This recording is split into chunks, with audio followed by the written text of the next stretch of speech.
Ahoy, cheeky monkeys. Get on with it. Toppy. It's Bergkamp. Hashtag fuck Dennis. That's magnificent. Hello, John.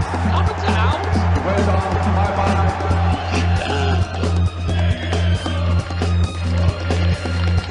Be like the Arsenal. Be ambitious. Come on.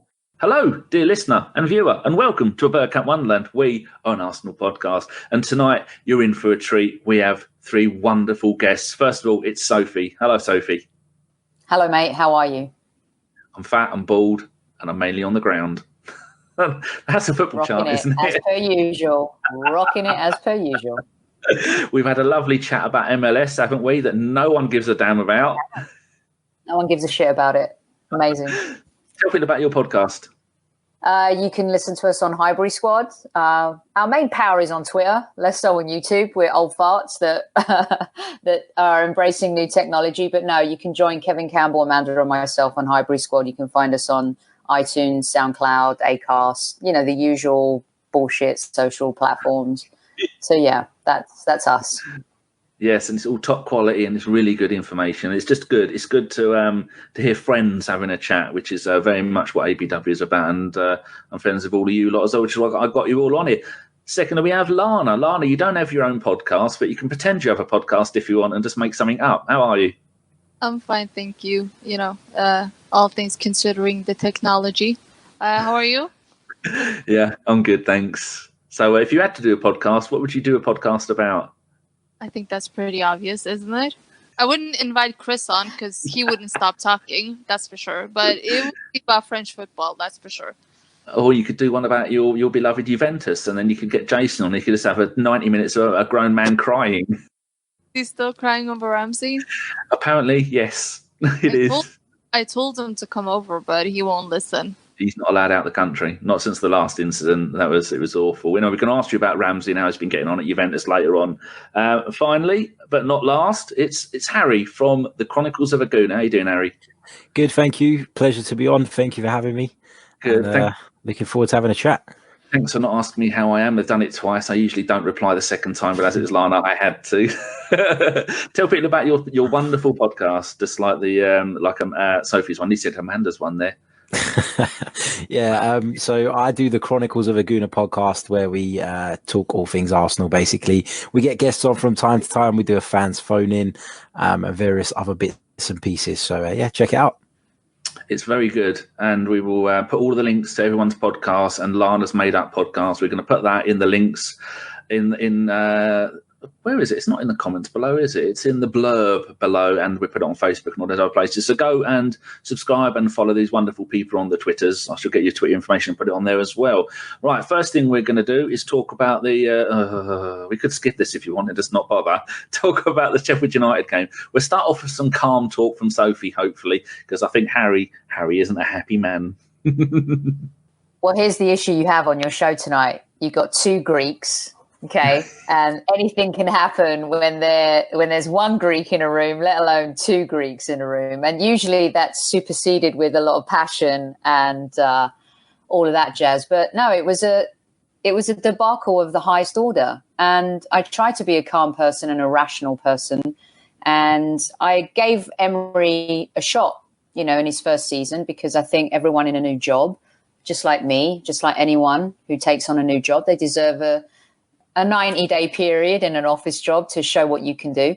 But also managers, I think, are given opportunities to show what they can do. If there's a plan of progress and a roadmap to where you're going, what kind of culture you want to build as a team, as a club. And I think that's why Ferguson kept his job after a year in his first year at Manchester United. He was awful. It was terrible. And I think we've all looked back and said, wow, imagine if United had fired Ferguson after that poor first season. And the same thing with Jurgen Klopp at Liverpool. It's been a huge struggle for him when he first arrived, and he's trying to rebuild a legendary club. And, Brendan Rodgers didn't leave it in tatters, but they lacked what we lack, and that's defence. And a little bit like us, I hope we follow the pattern, but they built from the forward backwards. And it took them, 2.5, maybe 3 seasons to get it right. With Klopp, and Alisson and Van Dijk were the missing links. And I think Liverpool showed that investment in the defence. And I don't know if we've shown the same at the centre-back position. I think we've done it with Tierney at left-back. I think we've always believed that Bellerin would come back the same player. I don't think anyone trusts David Luiz. I think Sokratis has been getting away with it and being able to get away with it because of this passion that he shows. I hope to see Holding back in the team. So there's a sense of who are we now? What is our culture? Where are we going? This time last year, we went on that amazing run and everybody was behind Emery. But I just can't argue with anyone who points the finger at him and says, what is your identity as a manager? Who are your best players? And when do you intend on picking them? And when you do, will you play them in the right positions? So I think Arsenal fans have every right now to be a bit upset, a bit angry, a bit confused. And part of me inside is thinking, and correct me if I'm wrong, but I think Emery was an Ivan hire, not a Raul hire. So he's not Raul's guy. And that to me allows me to believe in hope that even if he does qualify for the Champions League, is he the right person to lead us into this next era? And you have to have many question marks, from the choices in midfield to how he manages a game. And to lose to a promoted side, yes, away from home, it's tough. But the fact that our away record hasn't really improved in 2.5 years is also unacceptable. That's what cost us a Champions League spot last year, among many other things. But to not be able to improve that, not be able to improve the defence, and to look at the fine margins between him and Wenger. And I'm not saying I'm not rooting for Wenger, but the margins are fine in terms of the improvement. And I think fans have every right to question that right now. Just look, you mentioned about Klopp there. I was just checking the stats. He came in halfway through the 14-15 season or the 15-16? I know it says actually it's probably 14-15. I know in his first in his first 2 full seasons, he finished 6th in the league, and then he finished 8th in the league, and then 4th in the league, which I suppose 14-15 was his first half season. And I'm just looking at those seasons. He was losing 9 games a season. Now, Emery this season has only lost 2 games. Correct. Do you think that people need to maybe look at the situation that Klopp, because we seem to be compared to Liverpool quite a lot, because I suppose nobody can be compared to Man City. But when we're compared to Klopp taking over at Liverpool, having to change the entire club round, do you think people maybe need to look at that and go, well, he didn't. He wasn't playing magnificent football and getting great results for the first couple of seasons. But he had an identity and a style and a culture and a belief of what he wanted to build and how he wanted a team to perform. And I think that's the argument with Emery, is that we don't see that and we don't visibly see a path towards that. And I think that's the issue. And Klopp, I think, also has handled players. He manages players differently. And I know you'll get onto the Ozil situation, but it concerns me about Emery's trail with some top-tier players and how he's managed them or mismanaged them. And so for those reasons, I think that, yes, less wins, but it doesn't mean that you've seen an identity or a culture that he's bringing to the table on the pitch that leads you to believe he's the right man for the future. Very good point, Harry. I was going to come to Lana next, but Lana looks quite calm. You look quite agitated. So go on, Harry. Give them both balance. So, first of all, the Klopp comparison for me, it shouldn't be made, because, as Sophie said, what Klopp did come in, I think he joined in October, if I'm not mistaken. And whilst, there were a lot of issues at Liverpool, there was an identity, there was a style of play, and Klopp just thought, you know what, I'm going to come in and I'm going to play my way. I might not have the players necessarily now to do it, but I'm going to embed that, and he's reaping the rewards from that now. Also, I think in their first season, if I'm not mistaken, in his first season, they beat Chelsea on the road, they beat Manchester City on the road, they got some really, really impressive results. And so there were signs that was, that pressing style was going to work. My issue with Emery is the identity thing. We've not seen any identity. We've seen countless formations, countless different team selections. And how are you supposed to build on something and improve it when week by week the goalposts are moving and changing, and we don't actually know what his style of play is? People drive me mad when they talk about the defense and talk about, centre backs being injured and things like that. Luiz and Sokratis were both brought in under Unai Emery's watch. They're both Unai Emery era players. They weren't there when Arsene Wenger was there. So if they're not good enough, who's accountable for that? You look at the fullbacks. We talk about the fact that Bellerin's been out for so long, and Maitland-Niles has been a bit of a problem area for us in certain games, particularly in the Europa League final. Well, at the end of last season, Arsenal went into this transfer window with one right back in the squad, Hector Bellerin, who was out injured. We had two left backs. We had Monreal and Kolasinac. Yet Emery prioritised bringing in another left back rather than filling that hole. So I don't have any sympathy for him there either. There are so many things that do not make sense. His treatment of individual players, and as Sophie said, we'll come on to Ozil later, for me is inexcusable. It makes people not want to play for him, and we've seen that, as Sophie already said, at other clubs as well. We wanted Arsene Wenger gone because we wanted to see an improvement, and in my opinion, there hasn't been an improvement. If anything, I'm going and turning up and watching Arsenal every week, and I'm bored. I'm watching dull football, and if we were playing dull football but we were seeing the rewards of that defensively, I could say fine, I get it. But we're not even any better defensively. We're actually worse statistically. So our brand of football has completely gone down the toilet. The results aren't significantly better.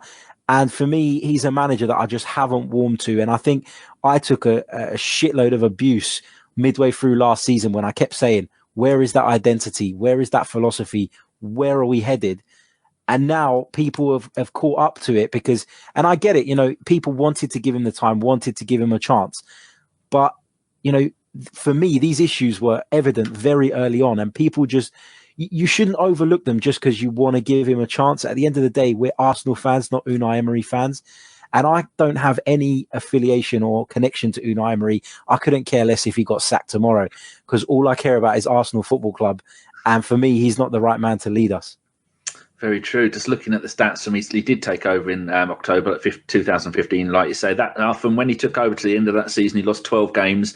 The final game of the season, he lost to Unai Emery's team in the Europa League final. But like you were saying, Klopp, when you see him, you just want to give him a hug. I bet he smells of like our OG from Canada. I bet he smells of Old Spice and tobacco. Oh, tobacco meat. There's no such thing. And you could see, I always thought when Klopp took over that, don't worry, this is gonna work out sooner or later because you know what he's gonna do. You know what he did at Dortmund. You know that he's gonna bring that through to what he's doing at Liverpool, and it is gonna work out. Which is why I said that Klopp's my favourite manager in football, not just because I'm a Dortmund fan, but because everything that he's done, and he's single-minded in what he wants to do. And quite often you're going to look at the players that he's got, and you're going to know who he's going to play and what they're going to do, and he's going to stick to it because he knows it's going to be much like Wenger used to stick to the same thing all the time with usually the best players, occasionally some playing out of position. But if you want to lift your shirt up, put it over your head, Harry, and moonwalk around the room and giving it, I'm right, because it turns out Harry was right all along, people. Lana, what's your thoughts on the whole situation with the Sheffield United game, with what Harry and Sophie said? Can I just say that I was right from the start? You were what? I warned everyone before he even came to Arsenal that he was not the right person to take over. No one listened, and everyone said that I was just a Wenger girl and I shouldn't talk. But, I mean, the whole, the points that Harry brought up, the identity issue was a reason why he was sacked at PSG, at Sevilla. I mean, the difference between Arsenal and PSG are that PSG actually won the games and the trophies, but he didn't contribute anything. He didn't offer a, specific type of playing style. He was on the outs with so many of the star players. He couldn't handle the big egos. And I think, his falling out with the big players is also the reason why he's now trying to take a stand with Ozil, making a point that, okay, I couldn't win against the big boys at PSG, but I'm going to do it here. And for me, the fact that he wasn't sacked in the summer after choking in the Champions League is just beyond me. He should have been sacked already, and Arsenal should have gone out and brought in a much better coach than Unai Emery is, because he is not good enough to lead that club at all. So do you think if they did sack him, what do you think would be Emery's next job as a manager? What is his level? Because he's not going to get an Arsenal and he's not going to get a PSG again, is he? He can go to Genoa, but apparently that role is vacated by Thiago Motta now. Thiago Motta of the goalkeeper playing as a midfielder. Has anyone else seen that article that is about him? Where he said he wants to play a 2-7-2 formation. Yeah, I've seen that. That can't be real, can it? You can't. No one. You just get Zlatan to play for your team and lob it from the halfway line into the goal. You'd end up losing every game. Have you seen that, Lana? Yeah, I saw it. It's just nonsense. A way of saying 3-4-2 or whatever formation. But yeah, it's Thiago Motta. He's weird, but he did a good job at PSG, so why not? Can't be worse than Emery. That's Sophie, true. did you see that formation? Trying to be a trailblazer. Yeah, he's trying to be a trailblazer, isn't he? He's trying to take total football to another level. True. That's total carnage. And also, who cares where Emery goes next? To be honest with you, yeah. I mean, who cares where he goes next? I mean, there's no loyalty to him. He's got no history with the club. I think it would be more. I mean, Wenger leaving was difficult for everybody. That was like the worst breakup in the world. Think about the worst relationship breakup you've ever had. That's what it felt like with Wenger.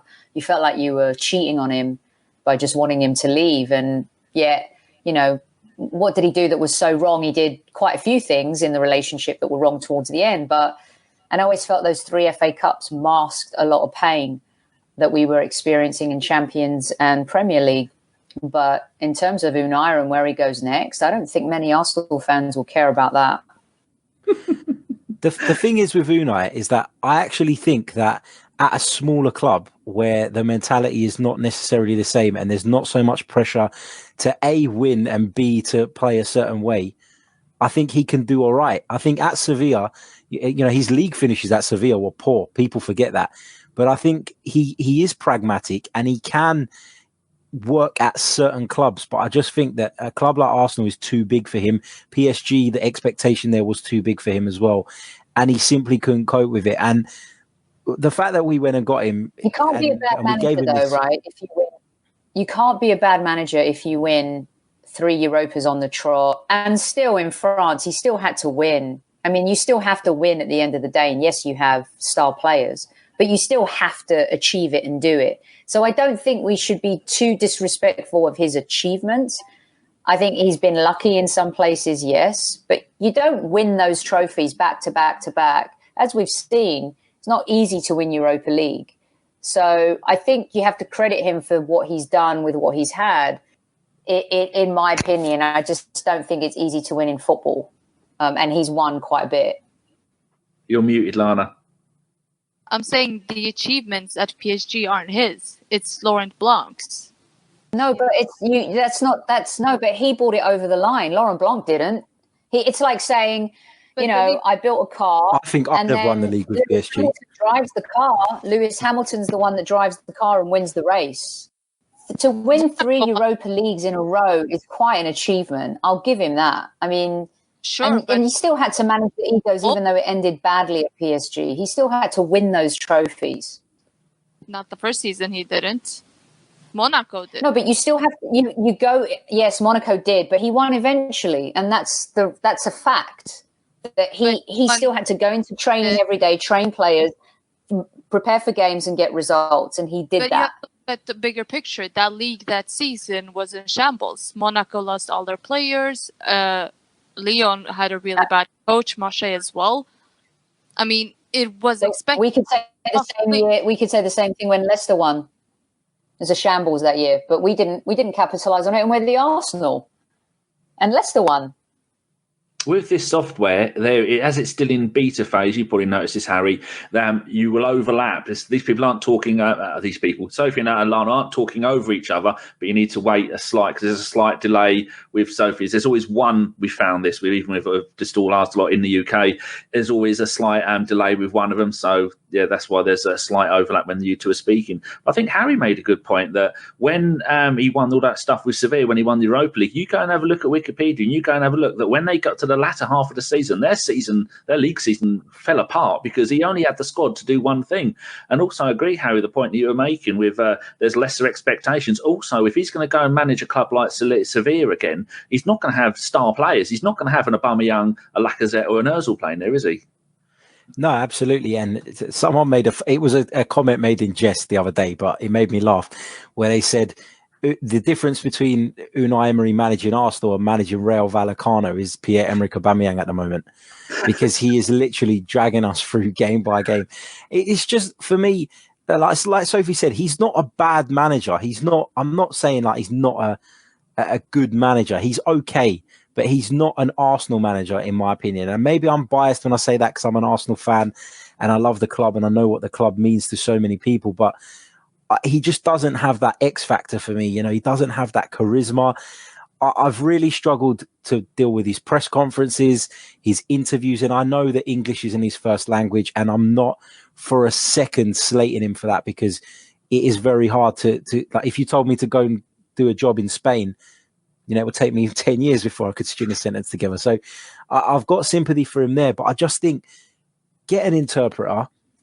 And I think that if Unai Emery was able to convey his ideas to the club supporters and the players, of course, but more so the supporters, so we could actually understand what it is that he's trying to do and implement, I think a lot of people would give him a lot less stick. I mean, he was asked in the press conference after the Sheffield United game, a question by Dan from the Islington Gazette. He said to him, do you think you know what your best starting 11 is? And he started talking about corners. Now, is that a language thing, or is he trying to deflect? I don't know, but his communication is so bad that the fans are getting frustrated with that. And when you don't know what the manager is trying to say or trying to think or trying to do, it's very difficult to buy into an idea that you don't have any idea what it is. Lana, to what Harry was saying, how do the other parts of Europe see him? Because you're a fan of the French league. How do they see him? Do they think, oh my, how did he go and get a job at Arsenal? And is he living up to the expectations of what they thought that he would do? Because I don't think he's managed to. With the players that he's got, he should be doing a lot better than what he actually is, shouldn't he? There's no doubt about it. I think that the only reason he got the job was based off of his PSG job. That's literally it. I find it so hard to believe that a club of Arsenal's stature can attract a better manager than Unai Emery. For me, that's just shocking. I mean, everyone wanted someone in to take over for Wenger because, you know, he had lost it and, you know, he wasn't good enough anymore. Fair enough. You know, people hounded him out of the club. And whenever, you know, Emery came in, everyone was like, oh, finally, we have a capable manager. But now all of a sudden he's not good enough. He was never good enough to begin with. As Harry said, Aubameyang is the reason he's even, you know, in charge at this point. He's, you know, the PSG fans that I talked to, they're like, we warned you. I think pretty much all of League One warned Arsenal fans, but no one listened. And now they're just laughing because they're like, yeah, we witnessed Emery for 2 years. We saw what he did, what he didn't do. He's a coward. It's that simple. But he was hired because we were in Europa League purgatory. And it's been in this vortex of absolute European football dog shite for how many years now? And he has proven that he's a manager that can win that competition. And I think the goal was that he was always going to be a stepping stone, maybe not the future forever, but a manager that could maybe win the Europa League and get us back into the Champions League, knowing that battling for top four is harder than ever. And clearly the club whiffed on Arteta. There was a reason why. And when you look at some of the opportunities we have missed along the way, we could have hired Klopp. We could have got Conte. Could have had Pep. And unfortunately, the decision makers at the club were very different at the time. And I don't think they're going to be afraid to be ruthless this time. And he's already been fired a warning shot that if he doesn't make top four, it won't be acceptable. So I think initially, to be fair to him, and I'm not here to defend Unai in any way, but I think he was hired purely on the basis of maybe winning the Europa League to get us back into Champions League football, because he has the pedigree in that competition. And up until the final, we looked like we could do it. Chelsea were in a bit of turmoil. We'd had so many amazing games home and away, beaten some really decent teams in the quarter-final and the semi-final. So I suppose the question everybody wants to know is, I'll start with Harry, should he go, and who would replace him if he went, say if he went, we lost at the weekend, because we're going to win tomorrow night. But so if we lost at the weekend, who would you have? In my opinion, should he go? Yes. Like Lana said, I would have let him go at the end of last season. Just quickly before I answer that, going back on that Europa League, him winning 3 Europa Leagues, I think if I'm not mistaken, if you look back, only in the last season where he won it was a Champions League spot up for grabs for the Europa League winners. So you've got to consider that the tournament wouldn't have been taken as seriously by lots of the big European clubs. Because now it's a route back into the Champions League. It wasn't then. So I think the competition was a little bit of less value back then. Maybe an irrelevant point, but I think that's important when you're talking about him winning stuff in the past. I think that's snobbery. I think that's snobbery of English fans. I don't think European fans think that at all, and European clubs don't think that at all. That is a stigma of English clubs, because every other league practically takes that competition a little bit more seriously than we do. Not League One, unless it gets you into the Champions League. Or I would say for Serie A as well. Napoli haven't won a trophy in God knows how many years. Had opportunities to win that, and they just don't care.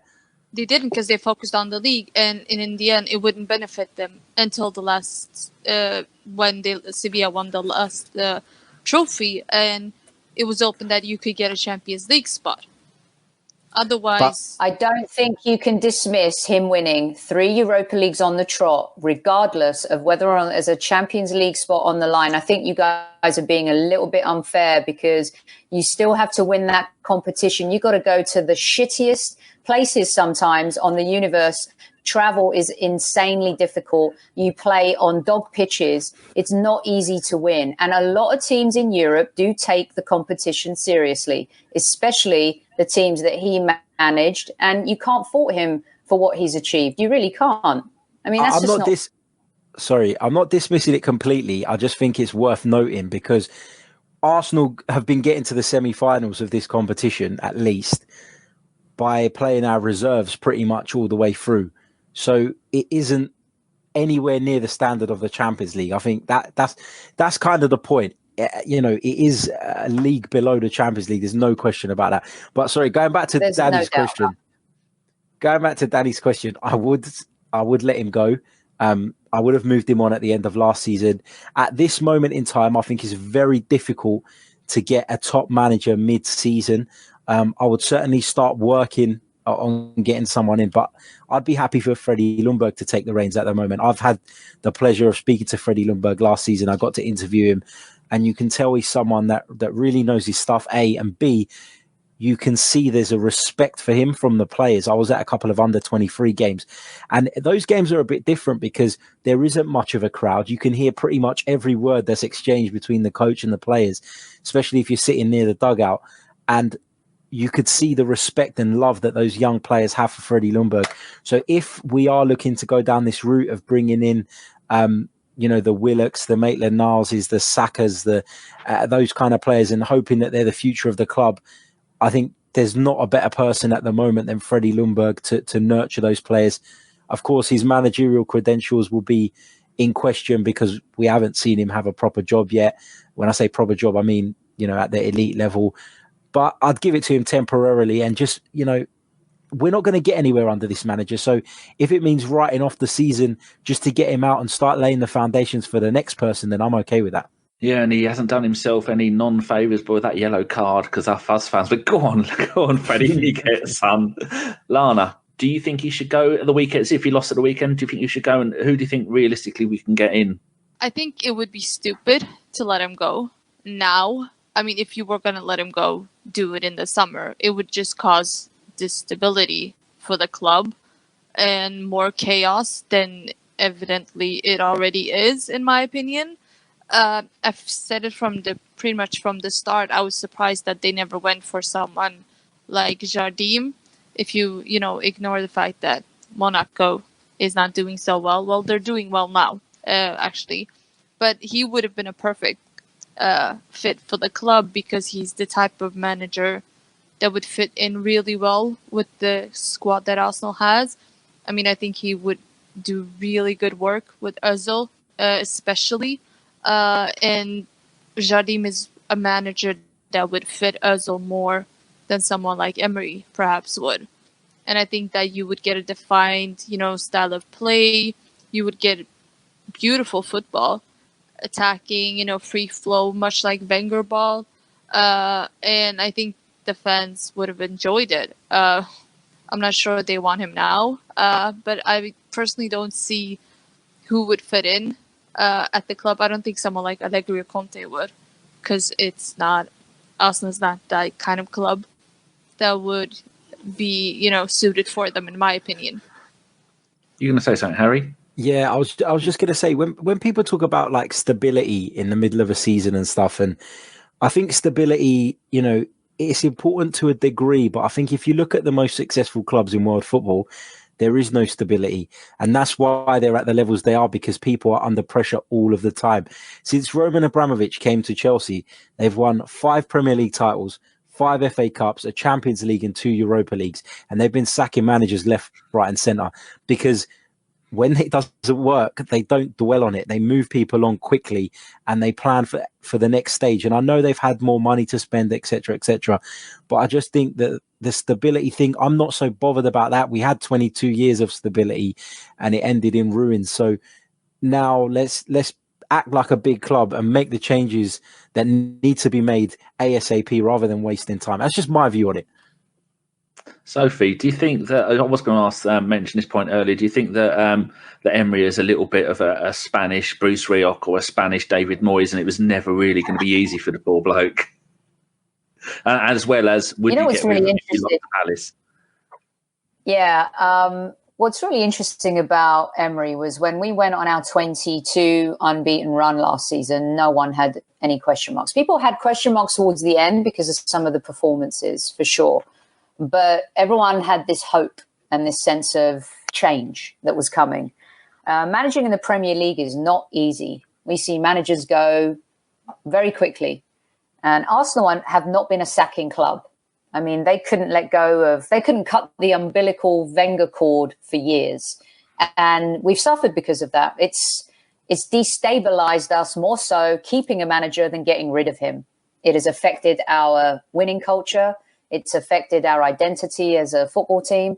And we've seen ourselves lose our prowess as a Premier League side that was always challenging or always at least, qualifying for the top 4. In some ways, the top 4 became this mistress, on the side. And it became an Achilles heel for the club always, because it was always like, let's just get top 4, let's get top 4, instead of let's challenge to win the Premier League, let's challenge to win the Premier League. So I think you need to find a manager who has massive ambition, maybe egotistical in some ways, and someone who's going to be ruthless and not care. One of the things I do appreciate about what Emery's done is sidelining Ozil and showing to him that, I'm sorry, if you do not put in the effort, if you do not show up in training, and if you do not do the things I'm asking you to do, then you will not play. And he was a player that was enabled under Wenger. He was able to do whatever he wanted. So this idea of fitting Ozil into Arsenal, let's just get rid of the issues. It started in the summer and it needs to trickle on. You got rid of the Jenkinsons. You got rid of these periphery players that were just hanging around and always able to set back in when there was an injury or there was a need. Instead, we need to build a team that can challenge for the Premier League again and eventually get back into the Champions League, but be a force and get to a semi-final again, a quarter-final, build on that. And I think with us, we've just kind of gone through such a period of change that it's going to take a while to get that. And be careful what you wish for.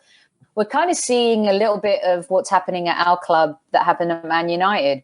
Mourinho adopted his part of the spaceship football, And Manchester United's flair, pizzazz, wasn't there. Under Wenger ball, it's been disastrous in the Premier League for his last, 8 to 10 years. The 3 FA Cups, as I said before, masked some of that pain. You just need to have a sensible manager that can come in and play to the strengths of the players that he has, and then build on his philosophy and bring in the players to play football and challenge. And it's as simple as that. Football isn't rocket science. And I think we make it so difficult as a club. But I believe in these people that are here now. You never know until you hire them. Okay. When you said the O word, as we shall refer to it, I could see steam coming out of Harry's ears. So I think our dear viewers and listeners would love to hear Harry's views and everyone else's views on the Özil situation. It wasn't something I'd made plans to talk about, but I think it is integral to the whole Emery situation. And I said, everyone knows my views on Özil. He's not cutting the mustard, as people say, so get rid of him, don't let him play. But I know that if Ljungberg was to come in, which should be, I wouldn't sack Emery, if anyone's wondering. I wouldn't sack Emery. I'd leave him to the end of the season. But if Ljungberg came in, the first thing Ljungberg would do would start Özil every single game. Harry, tell us about that little discussion that we were having on your Chronicles of a Gooner channel. We were in the comments, we were having a little bit of a disagreement. My issue with the whole Emery thing is the Ozil thing. Is this. So first of all, I want to make the point that I completely agree that Mesut Özil hasn't performed to the best of his ability since he joined Arsenal for most of the time. I completely acknowledge that. I accept that he's not the best number 10 in the league anymore. He's not in the level of Kevin De Bruyne or David Silva or anyone like that. And I'm not for a second saying that he's better than those players. What I am saying, though, is that Mesut Özil is at least good enough to be in Arsenal's 18-man matchday squad. Now, we went to Sheffield United the other night, and Joe Willock played in that position. And I know Joe Willock's done okay when he's been in the team this season, but he is a kid. And with kids, you will get inconsistencies. It's the problem that Frank Lampard is going to have over the course of the season. And that's why, Chelsea's form, I believe, is going to be up and down, because there are so many young players in there still learning their trade. You cannot rely on these players. You just cannot do that. And to leave Mesut Özil out simply because he doesn't run as much as everybody else in training is absolute nonsense. There's this mentality, particularly in England, that hard work comes above everything, and it really, really doesn't. Football is not all about who runs the most. It's about playing that Andrea Pirlo once said, football is played with your brain. Your feet are the tools that you use to play it. Now, football is far more sophisticated than the guy who runs the most is going to win all the time. Mesut Özil should be put in a team where he is able to have a free role and go ahead and create, because when he does play, he does more often than not create something. He creates a hell of a lot more than some of the other options we have. If we had Kevin De Bruyne, I'd be telling you, fine, let's get Mesut Özil out, but we don't have anything better. And that's my argument. So again, it comes back to that point about Emery's communication. You can't just leave the guy out, say he's fit, but leave him out. And your reason is, there are other players in the squad that deserve to be in there more than he does. Why? Tell us. We're the supporters of the club. We can't back you if we don't know the real story. And the fact that he doesn't want to say the real story makes me feel like he's in the wrong. Mesut Özil had the opportunity the other day to give an interview to David Ornstein, and if he was the type of player that everybody makes him out to be, he could have been a right arsehole, and he could have really thrown Unai Emery under the bus, and he didn't. Because obviously Ozil cares about getting back in this team. People say he doesn't care because of his body language. Who cares about his body language? If he's feeding passes through and putting players through on goal, I couldn't care less if he does nothing else for the remainder of the 90 minutes, because the team should be set up in a way that accommodates that. The real problem is the rest of the balance in the squad, and that's why Emery feels he can't put Ozil in. It just drives me absolutely insane. If we had something better on the table, by all means, get him out. But we don't. And so to leave him out, and then every week we're talking about Arsenal having a lack of creativity, drives me absolutely mad. It really does. I can't get my head around why a manager going into a new job would not, his first port of call should be to go in there like Jurgen Klopp did and put his arm around the best players, get them on his side, and use them to their maximum capability. He's not even given Ozil a chance. If you can find me a time where Ozil started more than 3 games on the trot under Unai Emery, I'd be very surprised. Football is a team sport, and you have to be able to rely on the players around you in order to be able to play effectively. And there are more than one source that explains the frustration that Emery has with Ozil. And, I know firsthand about, the fact that he is a little bit lazy. And you know what? You don't have lazy players. Ronaldo's not lazy. Top players aren't lazy. Why should he be accommodated? There are so many better players out there than him right now. And even someone like Ceballos. We don't have them. No, you do. You have someone like Ceballos who could easily slot into his role. If not, then you go get them, or you continue to believe in a player like Willock. I'm sorry, it's easy to be a superstar when you play Ludogorets. He's never shown up against Man United. He's shown up once against Liverpool in that amazing 3-3 draw. He's never shown up against City. He's shown up against Spurs, a couple times. He just hasn't been consistent. And then he stopped showing up against the teams where we did rely upon him to be able to be a game changer and help us get a kind of result where you require a little bit of that creativity, especially if you're playing a counter-attacking setup. So Ozil, who I respect tremendously as a footballer, also is, I'm going to say something that might be a little controversial, but I've said it on my podcast. There's something about him that is a little fragile mentally. And you have to look at what he's experienced in his life. Kolasinac responded and came back to play, maybe not well, from the carjacking. You could tell that mentally he's different. He was escalated in his recovery from that incident. Mesut Ozil's German experience was completely debilitating for him. He was crushed. His soul was burned. The dude was blamed for a nation's failure, and he also had to endure racist treatment. Now, I've also said on the last podcast, I come from a country that doesn't necessarily endorse Ozil's friendship with Erdogan, and I don't want to get political. But I think he's very convenient. He's very convenient, Ozil. He wants to be who he wants to be when he wants to be it. He doesn't put his team or his teammates first. And it's time for him to go. He is not a game changer anymore. Look at his assist. His assist stats are from when to when. And based on the fact, Harry, that when was the last time he performed well for the team? And yes, his attitude walking off in the Europa League final sucked. There are fans who paid thousands of dollars to go there.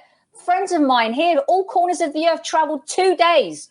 And you want to walk off and behave like that? That matters to fans. It may not matter to you, and it may not be the important thing for you, but his body language, that languid laziness, yes, he shouldn't be punished for it. But at the same time, he has done himself zero favors to illustrate to the squad or the management that he is the player to rely on, because he just hasn't been. And that's a reality. He's a marketability factor. He's a marketability factor that Arsenal have milked for as long as they can. And now they need to find another guy to put their marketing dollars on, because he's not on the pitch anymore and he's too much of a luxury. And it's just not fair. It's not right.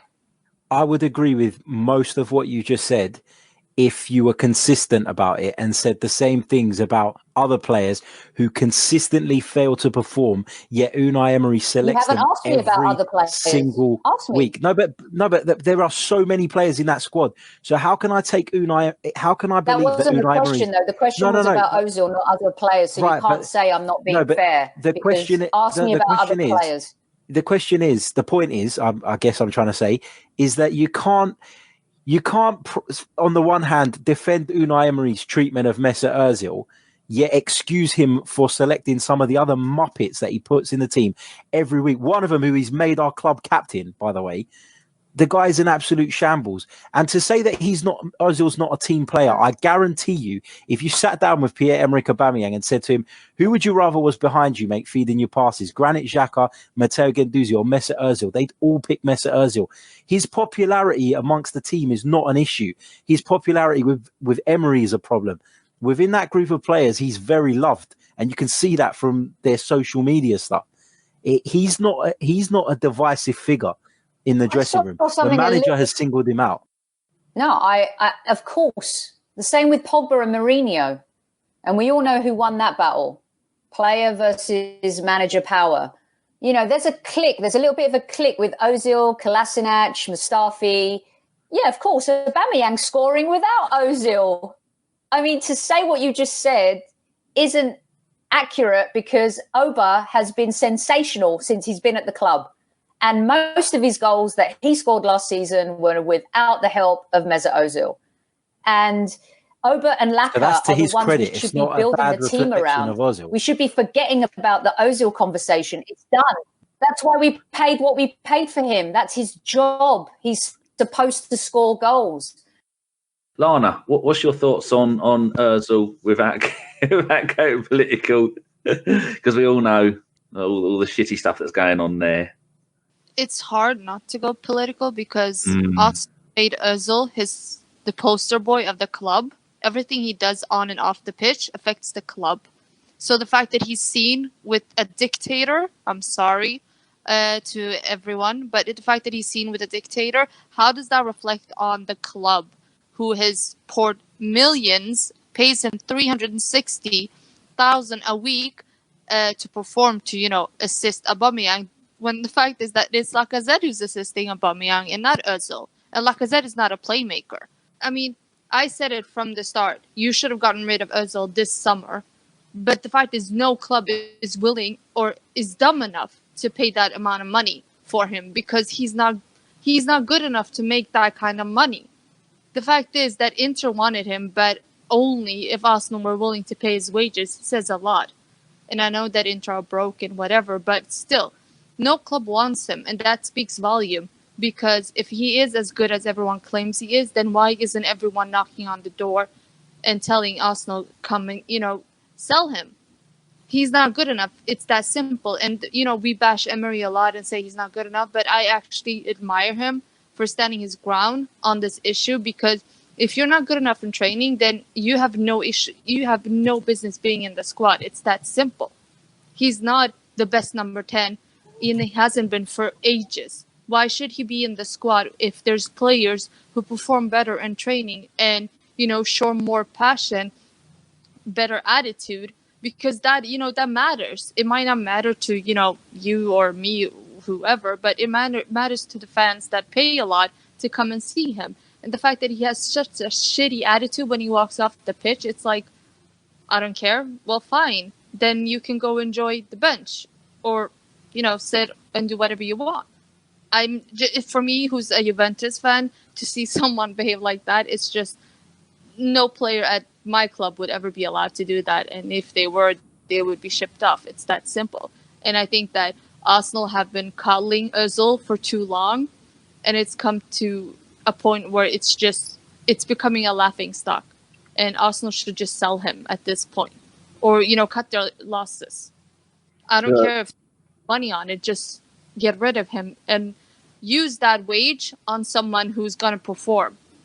But doesn't he bring in as more money than they're paying him in wages with his global being a star like that? And as much as I'd like Ozil at the club tomorrow, as much as I don't think he's the player he used to be, I think that in his glory days of Arsenal, he had Theo Walcott, who couldn't score from 6 inches. You got Giroud, who needed 7 or 8 shots on goal to get one on target. Had Sanchez, which was our other jewel in the crown. And when he went, you couldn't just say, well, we're getting rid of our 2 biggest players.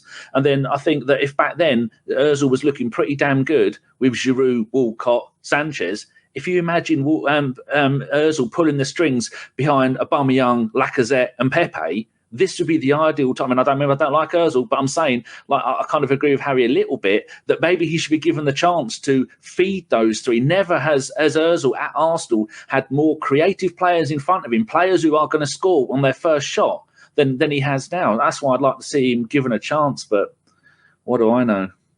Unai Emery hasn't actually. So Unai Emery said that his training, his effort wasn't where it needed to be. And then he said, then Ozil gave that interview to Ornstein. And then an hour later in the press conference, Emery came out and said, we've seen an improvement in his training, which was convenient, of course, that as soon as that interview come out, he changed his tune on him.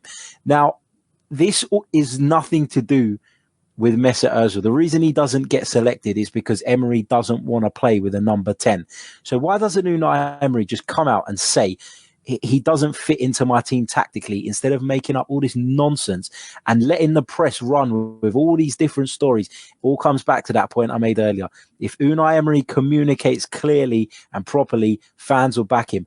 But Emery turns around and says that we want to be offensive. That's what he said in his press conference today. We want to be offensive. Why does he keep picking midfields of Torreira, Xhaka and Guendouzi as a trio? Why was Ceballos left out the other night? Sophie, you mentioned him as a potential replacement for Ozil. Why does he keep leaving him out then? The fact is that Emery don't want to play that way. And so he's using the Ozil thing and the other issues that are surrounding Mesut Özil. And again, I agree, he's not been great since he's been at Arsenal. He's been inconsistent. He's got plenty of faults, and I would swap him for lots of number 10s in the Premier League at the moment. But in comparison to what we've already got, he at least deserves to be in that 18. And based on football, and that's what we're talking about here. I know we've mentioned political stuff. For me, it's nothing to do with that. Political views are a completely separate issue to Arsenal Football Club. We're talking about the club we love, and for me, I want to see the best players playing for my club. So, I don't want to get into politics, but it was convenient for him to call the racism card when he was treated badly by the German Federation. But people who call the card on him hanging out with a dictator, as Lana said, is unacceptable to him and unfair, and he's being mistreated. I'm sorry. You can't have it both ways. Let's park that to one side. I think Emery is hedging his bets. He's not going to come out and say what he really thinks. Not a lot of managers do that anyway. There aren't too many transparent managers who wear their hearts on their sleeves. A lot of the modern day managers, might be gearing towards that. Pep is always someone that says what he thinks, but still, they hold things close to their chest. And I think the reason why he hasn't come out and called out Ozil completely is because he may need him. We may need him because we may not be able to buy who we want in January. We may come against some injuries. And so I think Emery's playing poker. Is that the smartest thing to do? No. Does it disrupt the fan base? Yes, but I don't think he owes anything to the fans, Harry. He doesn't have to say what he thinks. Does Pep Guardiola or Klopp or Lampard tell everyone week in, week out what they're going to do with the team? And there's a whole thing with Pulisic right now at Chelsea. American fans here are going crazy. Why isn't he playing? Of course they do, because their philosophy has been different. Their revolving managerial door has worked to their advantage because their owner has been different. He's a businessman who made ruthless choices, and it worked to their advantage. Manchester United have done nothing since Ferguson left, other than Mourinho in his first season winning the Europa League and the League Cup. But he still won those things. He still got them back to Champions League football. He had that Premier League experience, that know-how. So I think Emery is just holding his cards close to his chest because he's not sure. He's not feeling confident in himself. And I think we're seeing that. And we're seeing that especially in his lack of confidence in choosing his best 11. But then I can't get behind a manager who is leaving something open just in case. That tells me that he doesn't believe fully and wholeheartedly in what he's doing. And that's reflective in his team selections and in everything else that he does. It's all half-hearted because he doesn't know what he actually wants. So if he doesn't know and he doesn't have a clear philosophy in his mind, how is he supposed to transmit it onto the team and get the maximum out of them? If he is indeed leaving Ozil, like you said, on the side and not completely hanging him out to dry for that reason that he might need to call upon him, then for me, he doesn't really believe that Ozil's not good enough and he doesn't really believe in what he's doing. Half of him doesn't. I mean, we've seen that at top level with some managers where they sideline players and then they have an incredible resurgence and stuff like that. So, I mean, you see, even with David Beckham, he was told he was finished at Real Madrid, that his career was over. And he came back and he played better and had one of the greatest seasons of his career. I mean, these things happen. And so Emery is definitely playing poker, and it's not the optimal situation, but it's really a shame that he doesn't trust his players. He's switching Torreira, who was one of the first players you'd put on our team sheet every week last season. And now Torreira is like, what is happening? what is our actual best 11? So I think we'd all agree it's going to be Leno in goal, Bellerin right back, Tierney left back, Rob Holding in the middle with plus one other. So, Harry, would your one other be Louise or would it be Chambers? Oh, it's a tough one. I think there is a good centre half in Lewis somewhere, but I think that with Lewis, the best we've seen of him in his career has been as part of a central defensive three. So I think if we were going to play a three, David Lewis would be top because he's got that ability to bring the ball out like a third centre back often has the license to do. I don't necessarily think he's great in a two, but I'm not. Callum Chambers is one of those players for me who he does okay in all different positions, but he's not brilliant in one particular position or good enough in one particular position to nail down a permanent place. So I'll probably just go with Lewis. I think Socrates is a disaster. Said that from the day we signed him. So I'd like to see Holding and Lewis get a little run. I think they're both quite comfortable on the ball, and we've seen that Emery wants to play out from the back. So I think that could be key. Lana, I know you're not really an Arsenal fan, but you do keep an eye on Arsenal. Who would be do you agree with that? That four of those back five, including the goalkeeper, who would be your other central defender, or would you go for something different? I agree with Harry regarding David Luiz. He would be really good in a back three because he's more of a clumsy version of Bonucci, if you can say it like that. And God knows I hate Bonucci with all my heart. That snake. But he has some He's of the good qualities. we don't need to highlight how good Bonucci is sometimes. But yeah, I agree with that back four plus the goalkeeper. As long as Lacazette starts, I'm happy. Go to Harry now. What's going to be the rest of your team then, Harry? So I'd play Torreira in front of the back four. I'd play Granit Xhaka there just because I think that Granit Xhaka has a lot to offer. But what Granit Xhaka can't do is he cannot come to the edge of his own penalty area and receive the ball facing his own goal under pressure. And that is what this system that Unai Emery insists on playing keeps forcing to happen. You keep seeing our centre halves come in wide to give an option to the goalkeeper, which means whoever the deepest line midfield player is has to drop into that hole and receive the ball. It's like if you think back to that, was it Watford when Socrates passed it straight to the forward and they scored? If you think about that game, if that pass did get to Guendouzi, I mean, he would have been under a shitload of pressure. He had three players around him, and we keep putting ourselves in that situation. So I think if we slightly change our way of playing, I'd have Xhaka there. I'd have Mesut Özil in front of those two, and then I'd have Lacazette through the middle, Aubameyang on one flank, and probably Pepe on the other at the moment. Now you're back in sync. Give us your starting 11 for most games.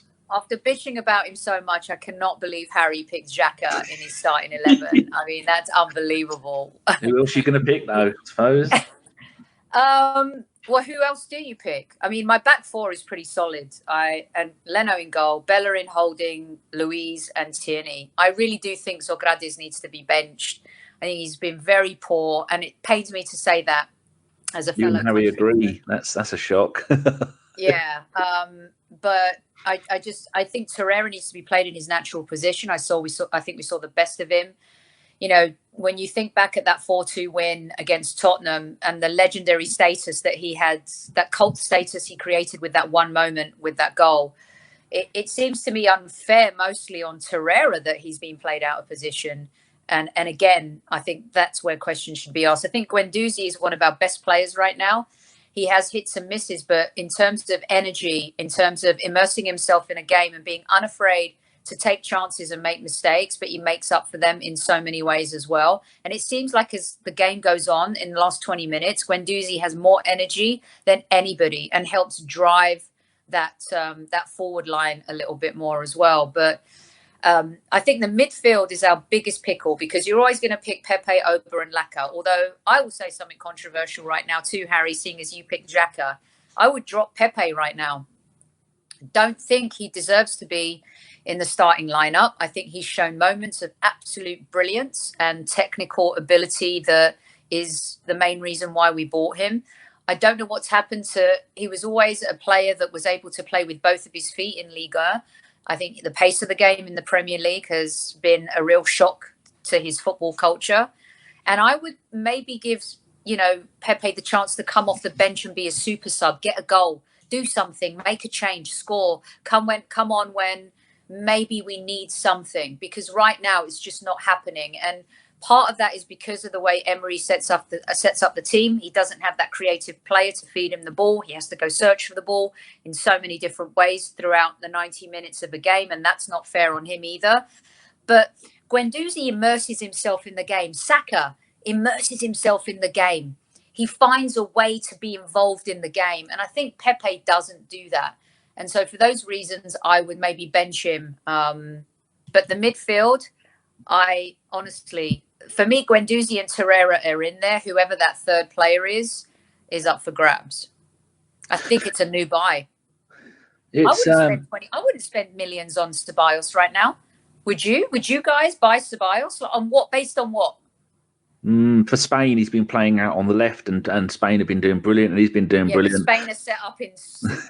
You can't compare. It doesn't automatically translate, but no, he is doing well there. But so often we'll see Torreira come on, and I think Emery's excuse or reason was he wants someone to go further up the field to break up play and get the ball off them, because he's very good at getting the ball off of people.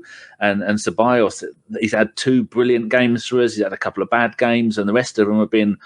I think he's moved around too much. Players like to play in a position that they want to play in, and he's not been asked to do it. But your point about Pepe has played, I think, 11 out of our 12 games this season. He's had some part of it. And usually when a new player comes to a new team in a new league, they don't start every single game. And that's what he's been doing. I think because we've got so many other players that can play on that right-hand side, or even play with 2 up front. Imagine if we had 2 up front, someone like an Ozil or a Ceballos playing behind those 2, and then pack the midfield. Then we wouldn't have to have Guendouzi running around like a headless chicken. I love Guendouzi. He's magnificent. But you are asking him to do absolutely every single job in midfield. Come back, like Harry was saying. Xhaka can't play the ball out from the back too. They're asking him to come and get the ball and then pass it up to himself on the left wing and then cross it into himself in the box. He's not going to be able to do any of that. It's just so much. And it's going to start taking its toll on him, because last season, no one expected Guendouzi to come in and play all these games, even Chris. The biggest Guendouzi lover there is. He said he didn't expect him to come into Christmas. And remember what we did with Cesc? When Cesc started breaking through to the first team, he was playing every single game, every minute, all the time. And it ends up taking their toll on him, doesn't it? Oh, Lana. What are you laughing at, Lana? I'm sorry, Memphis Depay just scored. Oh.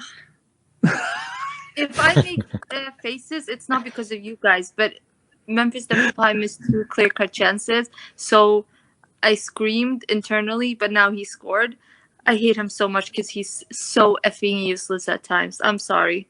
But can I just chip in? Is that for Leon? The Pepe. Yeah, you can. Thing? I love Pepe. As yes. You guys might not know, I'm a huge League One fan. Just sort of putting it out there. I don't know who, I think Danny said, he started so many games, which is really shocking, because if you look at Lacazette, when he came in, he would always be taken off at the 60 minutes because, it is a shock to the, body. I think Lacazette mentioned that after his first season, how intense, how more physical it is in the Premier League, and players get away with much more compared in League One, where it's actually good officials sometimes. But I think also that Pepe was unlucky because Lacazette got injured. Because I don't know if you guys noticed, they have a really good chemistry. And I always said from the start that Lacazette being out was a huge blow for Pepe. And I think with him coming back into the squad, that he will benefit from it.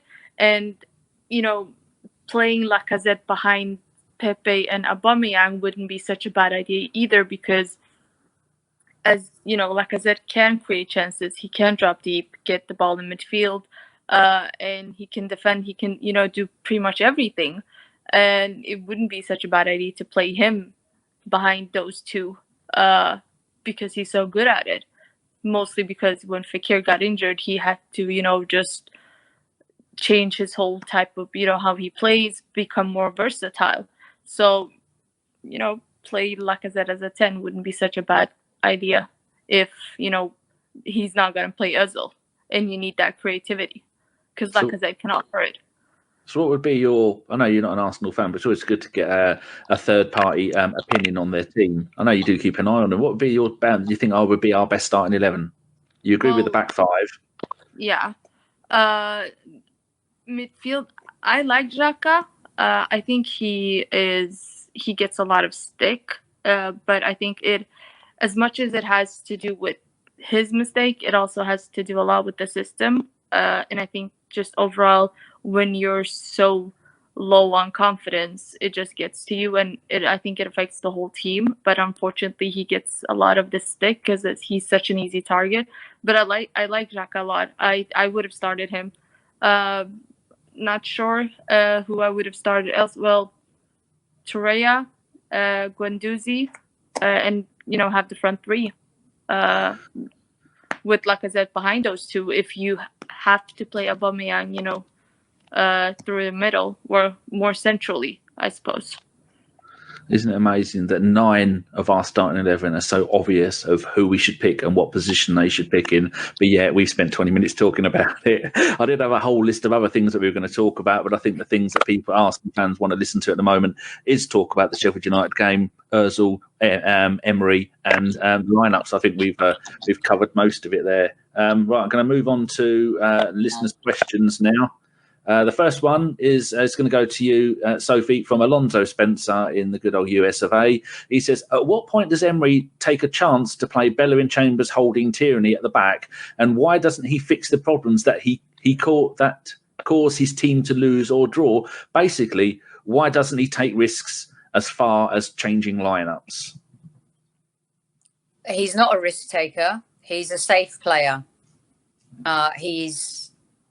I don't understand why Tierney didn't play on Monday. Tierney is ready to play. Bellerin might not be, to be fair. Bellerin, his trajectory and his injury is far more serious than Tierney.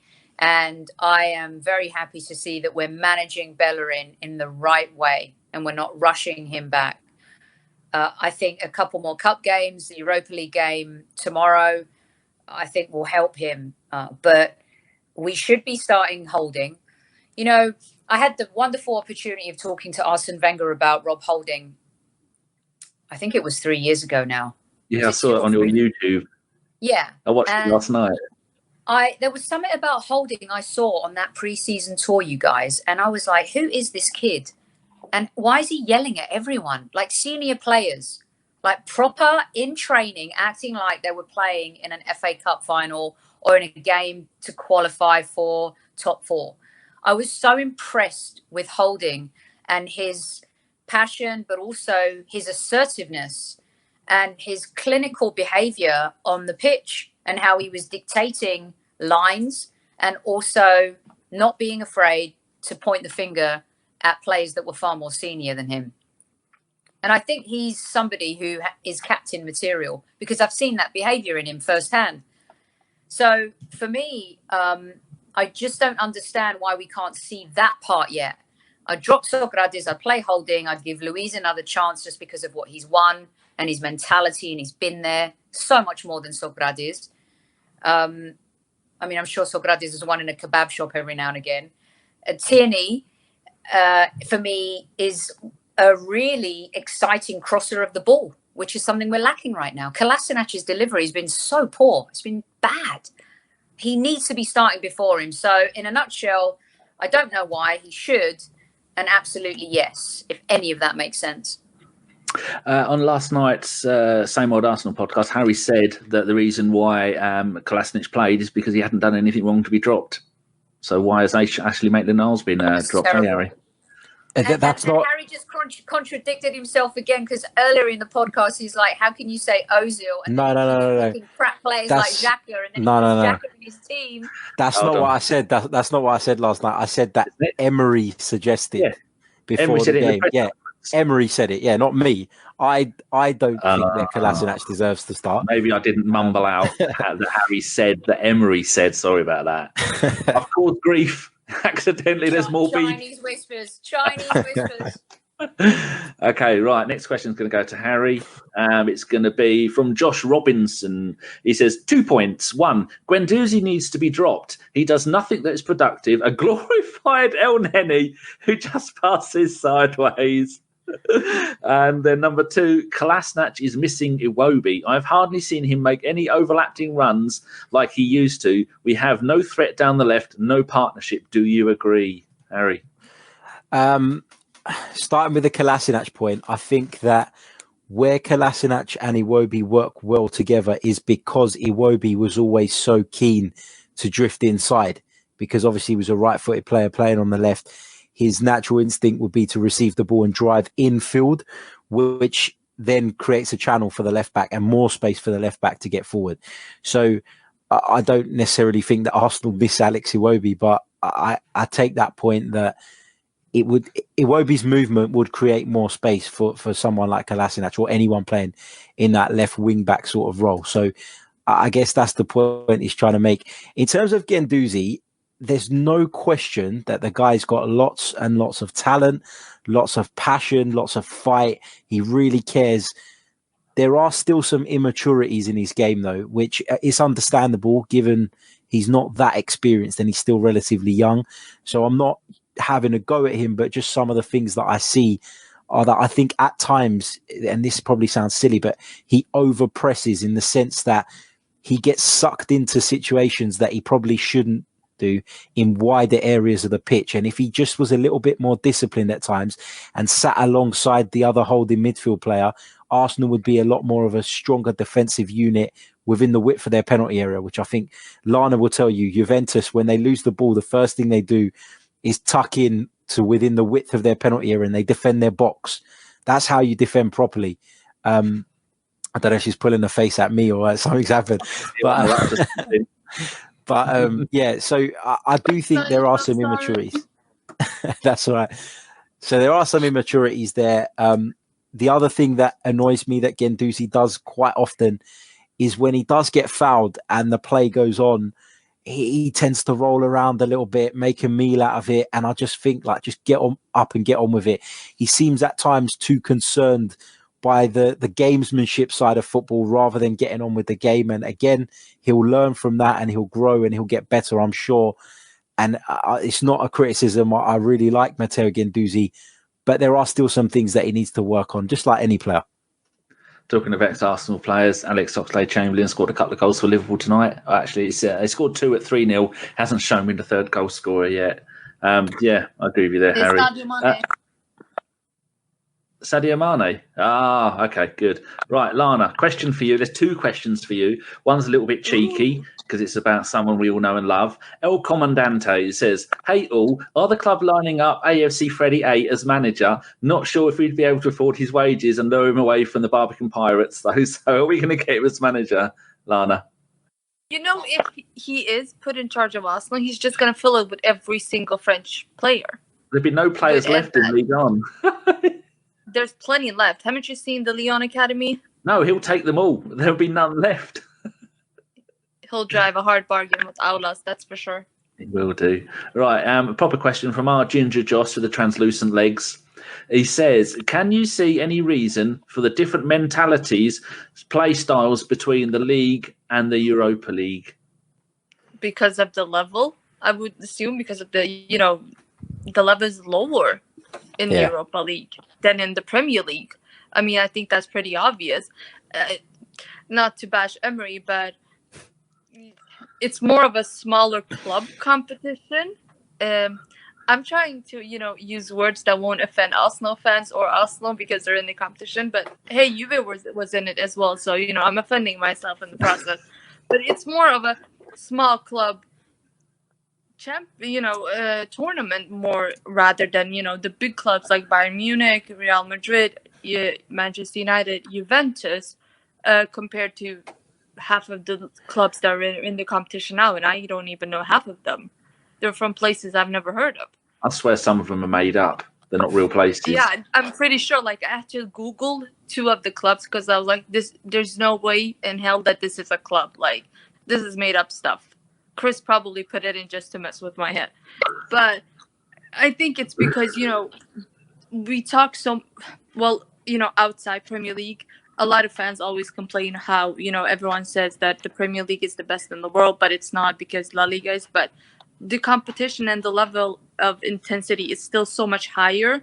And it makes perfect sense for Arsenal to be more comfortable in such a tournament compared to the Premier League, where they're more challenged and, backs against the wall, compared to where farmers in Europa League are basically just huffing the ball left and right.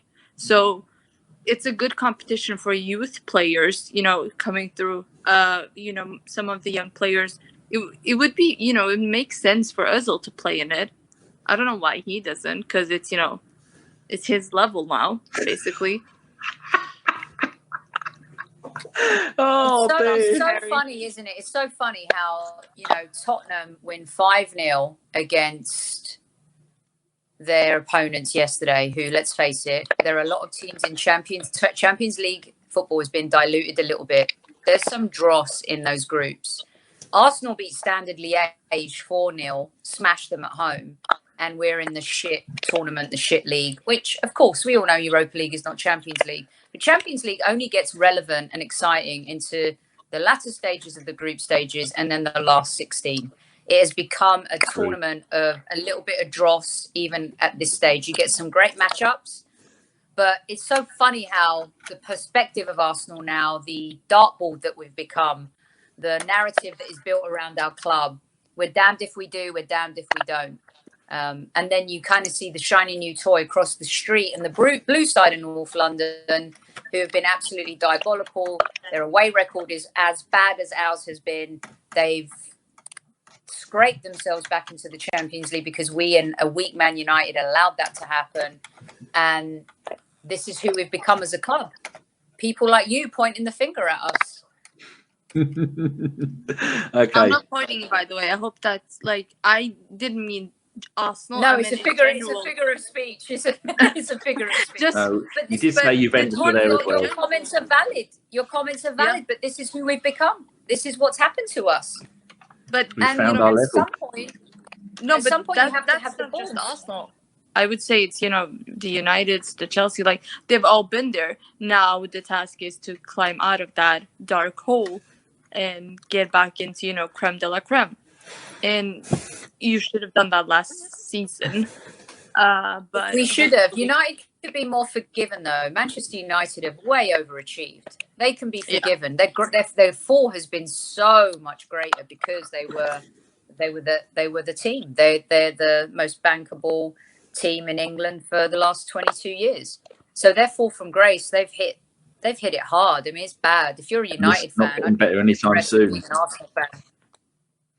They're in relegation now. Hopefully. Right, I'd like to get this done in the next 6 minutes, but I've still got some questions to answer. So if we can get along, we're going to get one more question each. Right, this is a good question from Kyle for you. Who was next? I'll give this to Harry. This Kyle says, looking at the positive, what has been your highlight of the season so far? Could be a particular match goal highlight or a standout player taking their chance. There's not been many highlights for me this season, if I'm honest. I've not enjoyed watching Arsenal play. I've not enjoyed the style. I've not enjoyed much, to be honest. I think the highlight for me, the player that's got me excited and got me off my seat, and aside from I'm not going to say the obvious, which is someone like Aubameyang, I've really, really enjoyed watching Gabriel Martinelli in the cup competitions and in the European competitions. I've really, really enjoyed his performances. He looks like your typical raw South American talent. He's hard working. He's really skillful, really intelligent footballer. I really, really like the look of him. And I'd like to see him get more game time, more opportunities. I think he's ready for what it's worth, more ready than someone like Bukayo Saka, for example. But I've really, really enjoyed his performances, and he's been, for me, the most exciting thing to watch in this Arsenal side at the minute. I thought you might have said Callum Chambers showing Mesut Özil how to get 3 assists in one game that he hasn't done in 2 seasons. He's got to play to get assists, doesn't he? Well, that's very true. Right. Question for you, Sophie, from someone called Amanda. She says, when Sophie's on the Highbury Squad podcast, am I her favourite or is Kevin her favourite? Hilarious.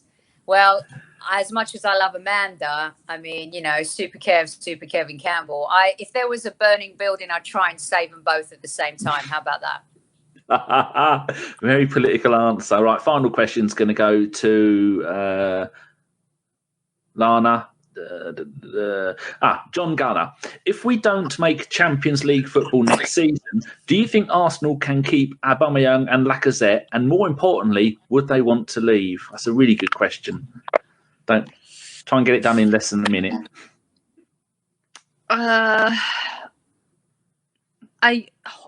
think they would want to leave. I think especially Lacazette, because let's face it, it was his heart was set on Atletico Madrid from the start. Due to the transfer ban, it never happened.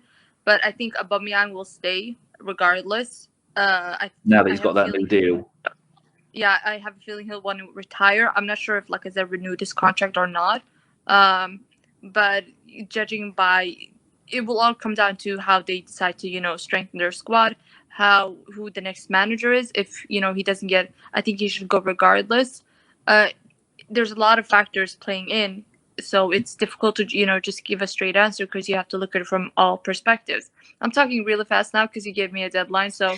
I need a wee. We got to go. But, okay. Yeah, it's difficult to, you know, just say it. You have to look at all sides of, you know, is Emery staying? Do you get Champions League? If you don't, is he going to get sacked? Who are you going to bring in? Is it a temporary fix? Is it someone that the club sees as a long-term hire? There's a lot of questions that you have to ask in order to answer the first question, because, you know, it is a good question. Okay, good. Right.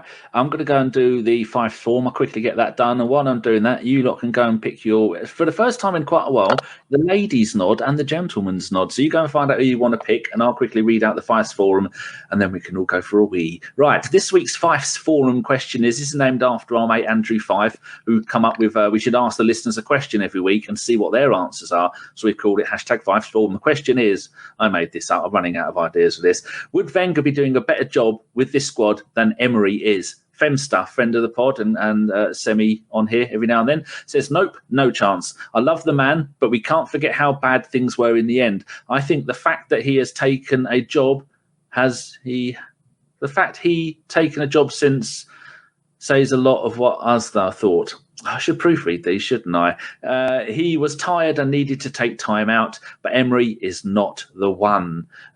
Some fool from something called the Gooners podcast, but no. He says, Koscielny would be playing 3 games a week. We would have re-signed Theo Walcott and playing ahead of Lacazette. Xhaka would still be in every week at left back, and there are 2 more managers in football, you know, and there are more than 2 more managers in football, you know. And the final answer is Kyle, yes, and with a lesser squad. Oh dear, there you go. Right, we're now going to do ladies' nod. Sophie, who's your ladies' nod going to go to?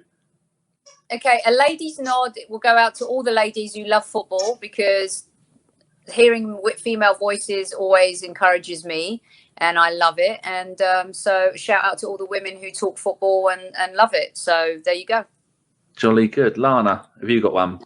My shout out will go to the Kurdish female soldiers fighting to keep us safe at night. Oh, sorry okay. for making that political. I'm sorry. Harry, have you got a gentleman's nod to anything or anyone? Yeah, I'm going to give a nod to 2 mates, Kiri and Adam, who we travelled up to Sheffield together. Despite the game being absolute shit and the result being absolute shit, it being freezing cold, we had a good laugh on the way there and on the way back and everything, and we had a good night out as well. So yeah, shout out to those guys for making the trip bearable. How do you deal with a 4-hour home journey after a shit game like that at 11 o'clock at night? How do you do that? We stayed the night. We stayed the night. Yeah. Oh, so you just go to bed and cry. Yeah. And my gentleman's nod is going to go to Craig Revel Horwood of Strictly Come Dancing. He makes that show for me. He's absolutely brilliant. I love that show. Right. Thank you. We're going to end it now. Thank you very much to Sophie and your dog for joining us tonight, both your dogs. Thank you very much to Lana. It's been a pleasure. Thank you very much to Lana and your dodgy internet. Hey, my internet is perfect. Thank you very much. We've got to blame something, haven't we? So have you enjoyed yourself? Yes, blame IKEA. That's what everyone does. And thank you very much to Harry. I forgot to ask about your podcast. Harry, thank you very much to you. And what's your podcast and where can I find you? And on Twitter if you want to. Yeah, the podcast is Chronicles of a Gooner. You can find it on Twitter at Chronicles_AFC, or you can find me on Twitter at Harry, and then my surname, SYMEOU. Thanks for having me. It's been an absolute pleasure. Excellent. Sophie, give a mention for your podcast and where you are on Twitters. Yeah, we're at Highbury Squad. You can join Amanda, Gooner Girl 1969, and Kevin Campbell, and myself at Soccer Diva. And we don't always agree, and it makes for good content and conversation. Thank you for having me. Always appreciate you guys. You've always been very supportive, and I adore all of you. Oh, cheers. Lana, do you want to tell people your Twitter, or do you want to keep it a secret in case anyone finds out where you are? For some strange reason, they always find me. It's like I try to hide out, but you can find me at Cocolito. It's after Chorizo, if you didn't know. Didn't know. So, yeah. Okay. Well, thank you very much, everybody. This has been a Bergkamp Wonderland. We have got it done in 1 hour, 34 minutes. And once we take out all the little bits of dodgy air for the iTunes version, this should be down to about 42 minutes. So thank you very much for joining us. We will be back on Thursday. So far, it's only me and Jason Davis because the rest of ABW have given up their love for podcasting and football, or they're working and have lives. I prefer to think it's the first one. It makes my life a lot easier. And thank you very much for joining us, and we will see you later. Goodbye. As soon as I scored that goal, I was fucking livid. Splendid business.